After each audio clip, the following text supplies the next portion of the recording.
IBK투자증권 영업부 박근영 부장 함께합니다. 부장님 어서 오세요. 네, 안녕하십니까. 어제 경제 콘서트 우리 첫 방송했는데 주변 반응 좀 어때요? 좀 폭발적인 느낌인데요. 생방송 사진을 찍어서 저한테 전송해 주신 분도 꽤 많았고 저기 대구에서 과거에 저에게 큰 그 자금을 좀 맡기셔서 자산 관리를 하셨던 분이 네. 갑자기 전화 오셔서 야 대구 내려와라 안 하고 소주 한잔 하자 이렇게 갑자기 전화 온 걸 봐서는 굉장히 분위기가 좋았던 것 같습니다. 네, 저희 프로그램 잘 들여나 봅니다. 자, 오늘의 시장의 힌트 뭘까요? 네, 시장 전반적으로 오늘은 외국인들의 수급이 좀 소강 상태로 보이면서 코스피와 코스닥 둘 다 이제 빠졌는데요. 네. 전체적으로 코스피가 2,724포인트 수준, 코스닥은 846포인트 수준 정도로 마무리됐습니다. 종목별로 좀 봐야 되는데 그럼에도 불구하고 오늘 좀 특이하게 힌트를 드릴 한 가지 이야기가 있죠. 자, 좀 전에 이제 꿀잠 이야기를 우리가 방송에서 했잖아요. 자, 앵커분 얼굴 제가 뵈면 앵커님 얼굴 너무 예쁘시고 미인이신데 근데 이 방송 때문에 잠도 못 주무시고 막 그러실 것 같은데. 잘 잡니다. 아, 네. 그러세요?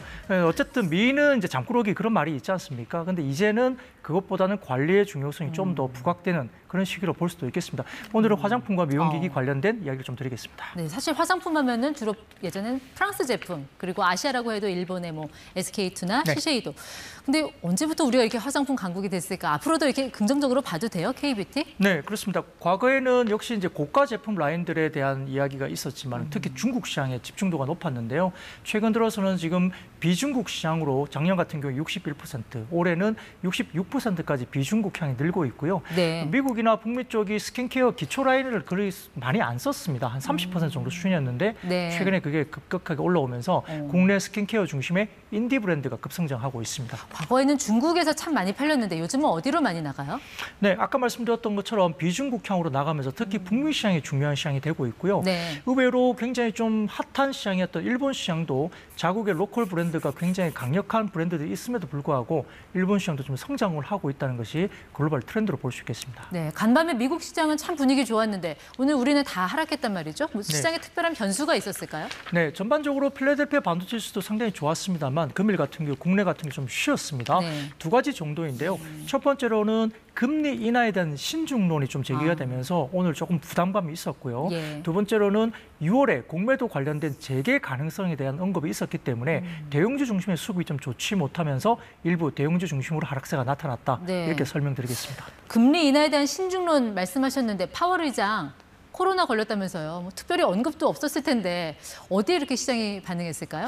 글쎄요, 파월 의장이 몸이 좀 아프셔서 개인적으로는 비타민이라도 하나 보내드렸으면 좋겠는데 좀 쉽지는 않을 것 같고 여튼 코로나 이슈는 사실 우리가 잊었던 이슈이지만 지금 재부각되기는 조금 어렵습니다. 그게 글로벌리 그렇지는 않기 때문에 아마 본인이 몸 좀 눕지 않으면 우리가 시장에서 크게 신경 쓸 건 아닌 것 같고요.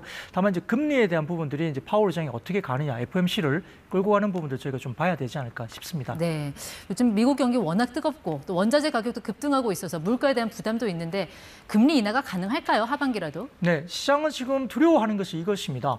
미국 시장이 생각보다 굉장히 경기가 뜨거워요. 그러다 보니까 상당히 좀 경기가 너무 좋은데 그리고 최근에 금이나 그다음에 구리, 이런 은, 니켈 이런 원자재들이 올라가고 있죠. 이게 네. PPI나 CPI 같은 물가 지표에 반영이 되면서 물가 지표가 더 튀지 않을까라는 우려를 하고 있는 것입니다. 근데 다행히 최근에 실업률이 다소 좀 올라온다는 느낌이 보이고 있고요. 더군다나 시간당 임금률이 상당히 좀 소폭 하락 추세로 접어들었다는 것이 하반기에 금리 관련된 부분에서 물가 지표가 좀 하향 안정화되면서 금리를 현재까지는 컨센서스가 한 2번 정도로 네. 인하를 지금 보고 있습니다. 국내에서는 이 PF 리스크가 있고 또 미국은 상업용 부동산 리스크가 있는데 금리 인하하면 좋은 겁니까? 네, 기본적으로는 지금 시장은 금리 인하를 기다리고 있는 거죠. 금리 인하가 신중해지니까 시장이 빠지고 있기 네. 때문에 주식시장 입장에서는 금리 인하를 기다리고 있는 건 분명합니다.